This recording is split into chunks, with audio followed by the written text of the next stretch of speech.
গত ১৬ তারিখ বিকেল ৩ ঘটিকার সময় লোকসভা নির্বাচন কমিশনার রাজীব কুমারের সাংবাদিক সম্মেলনের মধ্যে দিয়ে ঘোষণা হয়ে গিয়েছে ১৮তম ভারতবর্ষের লোকসভা নির্বাচনের নির্ঘণ্ট। আর এই লোকসভা নির্বাচনকে সামনে রেখে সমস্ত রাজনৈতিক দলগুলি প্রস্তুতি নিয়েছে। আমরা জানি যে পশ্চিমবঙ্গে আইএসএফ একটি গুরুত্বপূর্ণ জায়গা দখল করতে চলেছে। তো নওশাদ সিদ্দিকী সম্পর্কে আপনাদের মতামত কি অবশ্যই কমেন্ট বক্সে কমেন্ট করে জানিয়ে যান। তিনি আগামী লোকসভা নির্বাচনে ডায়মন্ড হারবার থেকে প্রতিদ্বন্দ্বিতা করলে তিনি জয়লাভ করবে কিনা অবশ্যই কমেন্ট করবেন। তার পাশাপাশি কংগ্রেস এখন পর্যন্ত প্রার্থী সম্পূর্ণভাবে ঘোষণা দিতে পারেনি।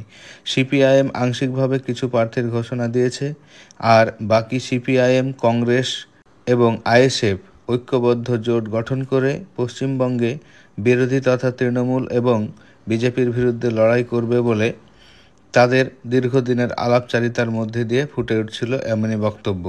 কিন্তু বর্তমানে অধীর রঞ্জন চৌধুরী তথা কংগ্রেসের পশ্চিমবঙ্গের প্রদেশ কংগ্রেস সভাপতি, তাকে জিজ্ঞাসা করা হলে তিনি পরিষ্কার ভাষায় জানিয়ে দেন যে আইএসএফের সাথে আমাদের কোনো কথা হয়নি, অর্থাৎ কংগ্রেসের কোনো কথা হয়নি। আইএসএফের সাথে যদি কথা হয়ে থাকে সে কথা শুধুমাত্র বামেদের সঙ্গে হয়েছে, তাই আইএসএফ বা বাম কারো সঙ্গেই তার জোট করছে না। তিনি যদি জোট করে থাকেন তা হলো আসন সমঝোতা। তারা যেখানে ক্ষমতায় থাকবে, ক্ষমতায় আছে সেখানে লড়াই করবে, আর যেখানে ক্ষমতা নেই সেখানে আসনগুলি ছেড়ে দেবে। আর অপরদিকে আইএসএফ দীর্ঘদিন থেকে তারা বামপন্থীদের সাথে যোগাযোগ কায়েম করে রেখেছে এবং তারা চাইছে বামেদের সঙ্গে তারা ঐক্যবদ্ধ জোট গঠন করতে। আবার দেখছে যে আইএসএফ যে আসনগুলিতে প্রার্থী দেওয়ার জন্য প্রস্তুতি নিয়েছিল ইতিপূর্বেই, বাম সেখানে কিন্তু প্রার্থীর ঘোষণা দিয়েছে কয়েকটি আসনে।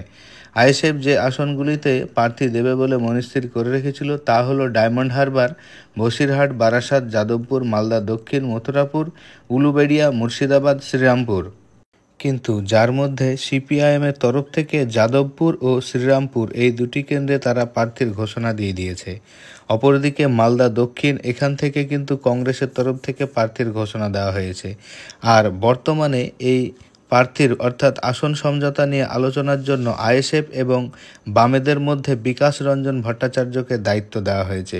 তিনি এই আসন সমঝোতার বিষয়টি নিয়ে আলোচনা রাখছেন এবং তিনি চেষ্টা করছেন আইএসএফের সম্মতি নিয়ে তাদেরকে সর্বোচ্চ 3টি আসন দিয়ে তাদেরকে সমঝোতায় নিয়ে আসার। কেননা সিপিআই, ফরওয়ার্ড ব্লক এবং আরএসপি এদের কাছ থেকে একটি করে আসন চেয়ে 3টি আসন দেওয়ার কথা বলা হয়েছে আইএসএফকে, কিন্তু বামেদের এই শরিক জোট কিন্তু তাতেও রাজি হচ্ছে না। এর জন্য বর্তমান পরিস্থিতিতে আইএসএফের সঙ্গে আগামী লোকসভা নির্বাচনে বামেদের যে জোট তা জটে পরিণত হয়েছে। কিন্তু আগামী দিনে এই উভয় পক্ষের নমনীয়তার মধ্যে দিয়ে আসন সমঝোতা হবে বলে উভয় পক্ষের উচ্চ পর্যায়ের নেতৃত্বদের আশাবাদী, যার জন্য বর্তমানে বিকাশ রঞ্জন এই দায়িত্বটা নিয়ে আলোচনার মধ্যে তারা ঐক্যবদ্ধভাবে বসার পরিকল্পনা করছে।